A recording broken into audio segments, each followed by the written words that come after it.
peur.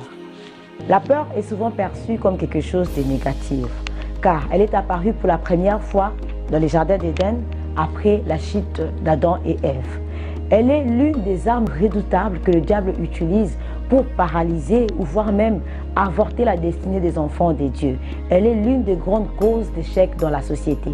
Un artiste écrivain disait « Il n'y a qu'une seule chose qui rend un rêve impossible à réaliser, c'est la peur d'échouer. » Et pourtant, avant d'être excessive, pathologique ou même démoniaque, la peur est un état physiologique normal. Un signal d'alarme contre tout danger, réel ou imaginaire. Elle est destinée à déclencher une réponse adaptative de notre part. C'est donc normal d'avoir peur. Même Jésus, devant la mort, a eu peur, au point de demander à Dieu si c'était possible d'éloigner de lui cette coupe.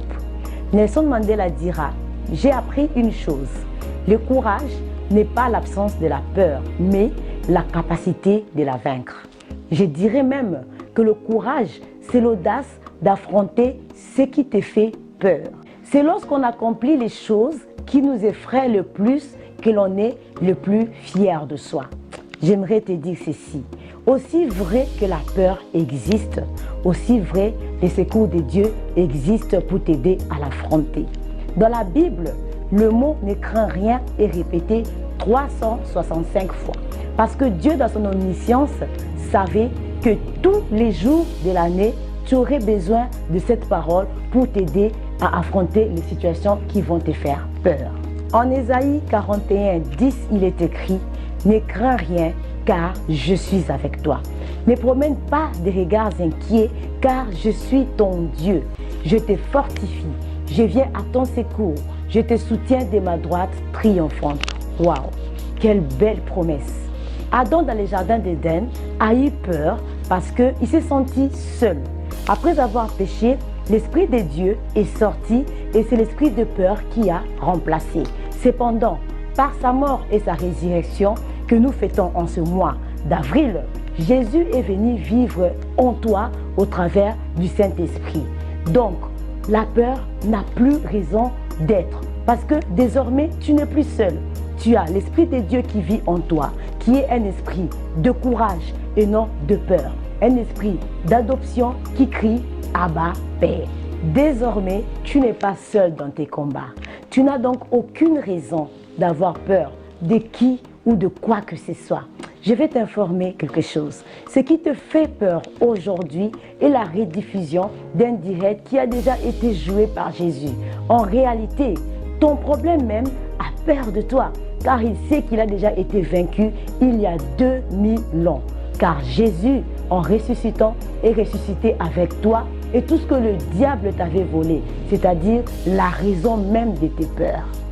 Jésus-Christ est au fait l'agneau pascal qui a porté nos peurs, qui a été immolé et dont le sang a été placé sur le linteau des portes afin que nous ne puissions plus jamais vivre dans la peur. Mettre le sang sur les linteaux de porte correspond à donner à Jésus le contrôle de notre vie. Et tant qu'il est au contrôle de ta vie, tu n'as aucune raison d'avoir peur. Il va contrôler tous les mouvements d'entrée et de sortie de tes adversaires, des maladies, des problèmes et même des situations compliquées. La porte étant le lieu des décisions, rien n'entrera et ne sortira sans que Jésus-Christ ne le permette. Alors, en ce mois d'avril, je déclare sur toi que Dieu sera au contrôle de ta vie. Aucun détail ne va lui échapper. Je déclare sur toi qu'en ce mois, la peur va changer de camp.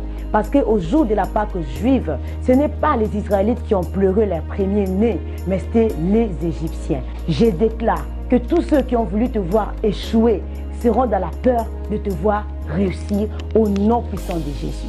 En ces 4 mois où nous fêtons la résurrection de Jésus, une résurrection s'opère dans ta vie maintenant.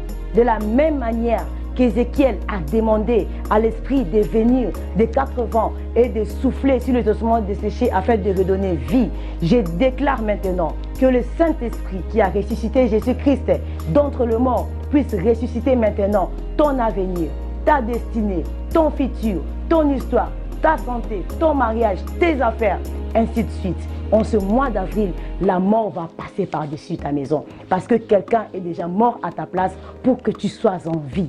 En ce mois d'avril, la pauvreté va passer par-dessus ta maison parce que quelqu'un s'est déjà fait pauvre pour toi, pour que tu sois riche. En ce mois d'avril, la maladie va passer par-dessus ta maison parce que quelqu'un s'est fait malade pour que tu sois en bonne santé. Dieu va utiliser toutes les situations qui te font peur pour te faire entrer dans ta destinée. Fortifie-toi et prends courage, car celui qui n'agit pas par courage finira un jour par réagir par peur. Que Dieu te bénisse et bonne fête de Pâques en avance.